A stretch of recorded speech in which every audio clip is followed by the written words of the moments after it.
শহরের ব্যস্ত জীবন, ট্রাফিক, অফিসের চাপ, প্রতিযোগিতা সব মিলিয়ে এক ক্লান্তিকর দিন যাপন করত রায়হান।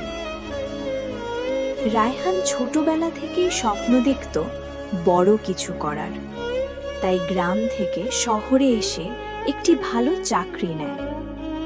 প্রথম দিকে সবকিছু ঠিকঠাকই চলছিল, পরিবারও খুশি, আত্মীয় স্বজনও গর্ব করত তাকে নিয়ে। কিন্তু সময় সব সময় একরকম থাকে না।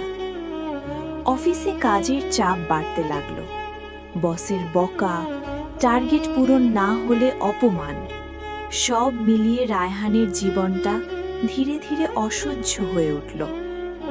একসময় কোম্পানি লোক কমানোর সিদ্ধান্ত নেয়, আর সেই তালিকায় ছিল রায়হানের নামও। হঠাৎ করেই চাকরি চলে গেল।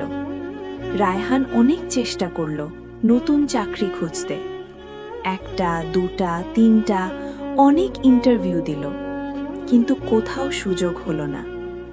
দিনের পর দিন হতাশা তাকে ঘিরে ধরল। একদিন রাতে সে একা বসে ভাবছিল, আমি কি আসলেই ব্যর্থ? পরদিন সে সিদ্ধান্ত নিল সে শহর ছেড়ে গ্রামে ফিরে যাবে। গ্রামে ফিরে প্রথম দিকে সবাই নানা কথা বলতে লাগলো। শহরে থাকতে পারল না, চাকরি করতে পারে নাই। এই কথাগুলো রায়হানের মনে কষ্ট দিত, কিন্তু সে চুপ করে থাকত। একদিন সকালে সে তার বাবার পুরনো জমির দিকে তাকিয়ে থাকল। মাটির গন্ধ, সবুজের ছোঁয়া। হঠাৎ তার মনে একটা ভাবনা এলো, এই জমি দিয়েই কি কিছু করা যায় না? সে সিদ্ধান্ত নিল সে কৃষিকাজ শুরু করবে। প্রথমে কেউ বিশ্বাস করল না, অনেকে হাসাহাসি করল, এত পড়ালেখা করে শেষে চাষা হবে। কিন্তু রায়হান থামল না।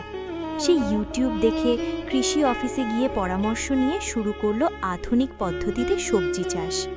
প্রথমে ছোট একটা জমিতে টমেটো আর শসা লাগালো, কিন্তু শুরুটা সহজ ছিল না। প্রথম ফসলের অনেকটাই নষ্ট হয়ে গেল। পোকা, আবহাওয়া সব মিলিয়ে বড় ক্ষতি হলো। এক রাতে সে খুব ভেঙে পড়েছিল, কিন্তু তার মায়ের কথা মনে পড়ল। কষ্ট ছাড়া কখনো সফলতা আসে না বাবা। সে আবার নতুন করে শুরু করল। এইবার সে আরও পরিকল্পনা করে কাজ করল, ভালো বীজ ব্যবহার করল, নিয়মিত পরিচর্যা করল, নতুন নতুন পদ্ধতি শিখল। কয়েক মাস পর তার জমি ভরে গেল সবুজে। লাল টমেটো, সবুজ শসা, ঝকঝকে লাউ, দেখতে যেন এক টুকরো স্বপ্ন। গ্রামের মানুষ অবাক হয়ে গেল। রায়হান তার ফসল বাজারে বিক্রি করতে শুরু করল।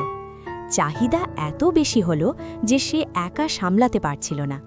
ধীরে ধীরে সে আরও জমি নিল, কিছু শ্রমিক রাখল, এমনকি পাশের গ্রামের মানুষদেরও কাজের সুযোগ দিল। কয়েক বছরের মধ্যে রায়হান হয়ে উঠল একজন সফল কৃষক ও উদ্যোক্তা। যে মানুষগুলো একসময় তাকে নিয়ে হাসত, তারাই এখন তার উদাহরণ দেয়। একদিন শহর থেকে তার পুরনো এক বন্ধু এলো। সে অবাক হয়ে বলল, তুই তো আমাদের থেকে অনেক বেশি সফল। রায়হান হেসে বলল, সফলতা চাকরিতে না, নিজের কাজে, বিশ্বাসে। আমরা এই গল্পে যা শিখতে পারি, জীবনে ব্যর্থতা আসতেই পারে, কিন্তু সেই ব্যর্থতায় কখনো কখনো আমাদের সঠিক পথ দেখায়। যা প্রমাণ করেছে রায়হান, মাটি কখনো কাউকে ঠকায় না, যদি ভালোবাসা আর পরিশ্রম দিয়ে তাকে আঁকড়ে ধরা যায়।